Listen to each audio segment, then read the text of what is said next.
Hello everyone, welcome to English Shorthand classes. Exercise 8.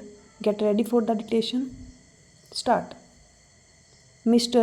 President, India has an abiding commitment for achieving universal non-discriminatory nuclear disarmament within a specified time frame, a vision that was most eloquently articulated here in the General Assembly by Prime Minister Rajiv Gandhi in 1988. Stop. More than 2 decades later, the painful reality is that this goal still remains a distant one. Stop. In the meantime, newer threats have emerged, including the threat of terrorists gaining access to weapons of mass destruction. Stop. India tabled a working paper on nuclear disarmament is 2006 containing specific proposals that reflect the spirit and substance of the Rajiv Gandhi Action Plan. Stop. We call for an intensification of discussion and dialogue amongst member states and the larger non-governmental communities so as to strengthen the international consensus that can be translated into concrete action on achieving nuclear disarmament. Stop.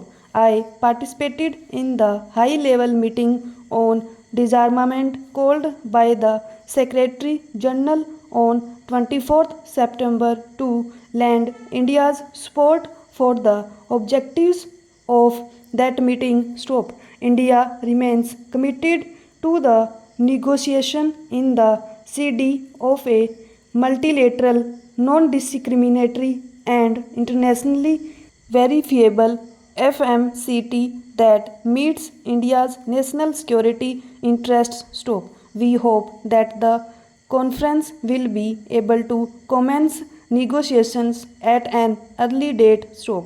We remain committed to a unilateral and voluntary moratorium on nuclear explosive testing. Stop. Mr. President, terrorism has emerged as one of the most serious threats to international peace and security. Stop.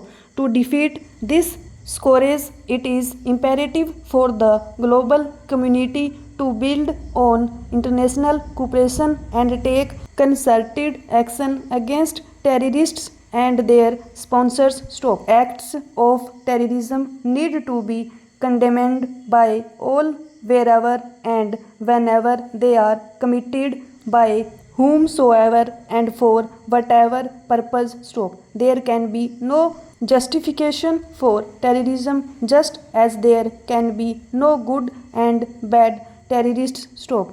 India is a party to all major international conventions against terrorism and fully supports implementation of the UN Global Counter-Terrorism Strategy. Stop. However, there remain considerable gaps in the international legal framework against terrorism. Stop. The Comprehensive Convention on International Terrorism is designed to fill these gaps. Stop. We urge member states to display the necessary political will to finalize and adopt the Comprehensive Convention on International Terrorism. Stop. Mr. President, peace and stability in South Asia is one of our highest priorities. Stop. We are committed to good neighborly relations with all our neighbors, including Pakistan. Stop. It is in this spirit of solidarity with the people of Pakistan in their hour of need that we pledged US $25 million aid, which is being channeled through the UN for flood relief efforts in that country. Stop.